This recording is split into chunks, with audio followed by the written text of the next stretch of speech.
ஒரு குடும்பத்தின் கதையாக, 5 தோழிகளின் கதையாக, ஒரு ஆண் பெண்ணுடைய அகச்சிக்கல்களை, உறவு சிக்கல்களை ஒரு பெண்மனம் சார்ந்து ஒரு படைப்பாக இதை முன்வைக்க முடியும். தமிழினுடைய மகத்தான கதாபாத்திரம் மணிமேகலை. சாத்தனார் மணிமேகலைக்கு எந்தளவிற்கு நியாயம் செய்திருக்கிறார் என்று ஒரு இலக்கியவாதியாக அது விவாதிக்க வேண்டிய ஒரு விஷயம். மணிமேகலை மாதிரியான ஒரு பெண் சமகாலத்தில் வாழ்ந்தால் எப்படி இருக்கும் என்பதுதான் மேகலை நாவலினுடைய கரு.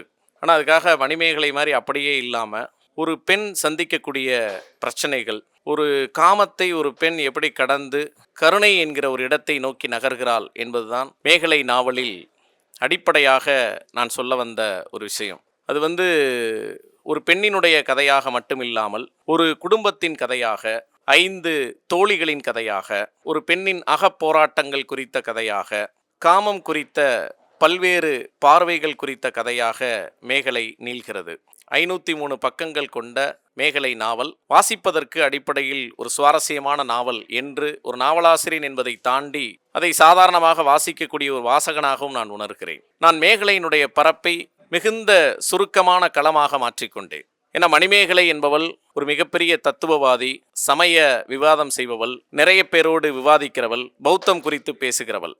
அப்படியெல்லாம் நான் மேகலையை காட்டாம காமம் என்கிற ஒரு புள்ளியை அவள் எப்படி கடந்து வருகிறாள், ஒரு பெண்ணுக்கு ஏற்படக்கூடிய ஒரு அடையாள சிக்கல், அதாவது ஒரு கணவனுக்கு ஒரு மனைவி இருக்கும், அதெல்லாம 2வது ஒரு பெண்ணோடு வாழ நேர்கிற ஒருவனுக்கு பிறக்கக்கூடிய குழந்தை தனக்குள் உணர்கிற அடையாள சிக்கல், அந்த அடையாள சிக்கலை கடந்து வருகிற தருணத்தில் அவளுக்கு ஏற்படக்கூடிய காதல், காமம் போன்ற உணர்வுகள், அதை தாண்டி மேகலை எப்படி மேலே போகிறாள். இந்த நாவலில் 7 பெண்கள் வருகிறார்கள். இந்த 7 பெண்களில் 6 பெண்களும் சாதாரணமான பெண்கள். அவர்கள் யாரும் ஹீரோயினும் கிடையாது, வில்லியும் கிடையாது, நல்லவர்களும் அல்ல, கெட்டவர்களும் அல்ல, மனுஷிகள். ஆனால் அந்த 6 பேர் அடைய முடியாத உயரத்தை மேகலை எப்படி தொட முனைகிறாள் என்பதை மண்ணில் நின்று ஒரு பேசிய நாவலாக நான் மேகலை உணர்கிறேன். இந்த புத்தக கண்காட்சியில் வந்திருக்கக்கூடிய மேகலை நாவல் எப்படி நான் எழுதிய 3ஆம் பிறை நாவல் பரவலாக வாசக கவனத்தை பெற்றதோ அதைப் போல எல்லோரும் படிக்க வேண்டிய ஒரு மிக முக்கியமான நாவல். அனைவரும் மேகலையை வாங்கி வாசியுங்கள் என்று அன்போடு வேண்டிக் கொள்கிறேன். நன்றி.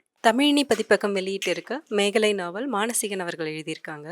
மேகலை நாவல் மணிமேகலையுடைய ரீமேக்கா அப்படின்ற ஒரு கேள்வியோட தான் இந்த புதினத்தை நான் முதல்ல அணுகினேன். ஆனால் அப்படி இல்லை அப்படிங்கிற ஒரு விஷயத்துக்கும் வரலாம், இல்லை அப்படித்தான் அப்படிங்கிற ஒரு இரண்டுக்குமே இடம் கொடுக்கக்கூடிய ஒரு புதினம் தான். ஒரு இத்தனை பக்கங்கள் உடைய ஒரு நாவல் ஒரு சிறந்த வாசிப்பனுபவத்தை தரக்கூடிய ஒரு முக்கியமான நாவல் அப்படின்னு சொல்லலாம். இந்த புத்தக திருவிழாவுக்கு வந்த பெரும் கவனம் பெறக்கூடிய ஒரு நாவலாகவும் இதை கருதலாம். ஒரு ஆண் பெண்ணுடைய அகச்சிக்கல்களை, உறவு சிக்கல்களை ஒரு பெண்மனம் சார்ந்து ஒரு படைப்பாக இதை முன்வைக்க முடியும். இதில் வரக்கூடிய கதாபாத்திரங்களின் ஒவ்வொரு குறுக்குவெட்டு தோற்றமாகட்டும், அதன் கதாபாத்திரங்கள் பேசும் இடங்களாகட்டும், இதில் வரும் மாற்றங்களாகட்டும், எல்லாமே ஒரு முயற்சியாக தான் தோணுது. முழுசாவே பார்த்து ஃபுல்லாக படிக்கும்போது அந்த வாசிப்பின்பத்தை மிகச் சரியாக தரக்கூடிய ஒரு புதினமாகவே இது அமைஞ்சிருக்கு அப்படின்னு சொல்லணும். இதில் ரொம்ப பிடிச்ச ஒரு கேரக்டர் அப்படின்னா நிவின் ஒரு கேரக்டர் வராங்க. அந்த பெண்களுடைய காலேஜ் வாழ்க்கை, அந்த ஹாஸ்டலில் இருக்க அந்த லைஃபு, அதுக்குள்ளே அவங்களுக்குள்ளே இருக்கிற விளையாட்டுத்தனங்கள், அதெல்லாம் பதிவாகிற அதே வேளை அந்த உறவு சிக்கல்களை பற்றியும் அதனால் ஏற்பட்ட பாதிப்புகளை பற்றியும் ஒரு பின்விளைகளை பற்றியும் ரொம்ப அழகாகவே வந்திருக்கு அப்படின்னு சொல்லணும். நல்ல ஒரு வாசிப்பின்பம் தரக்கூடிய ஒரு அழகான நாவல் மேகலை.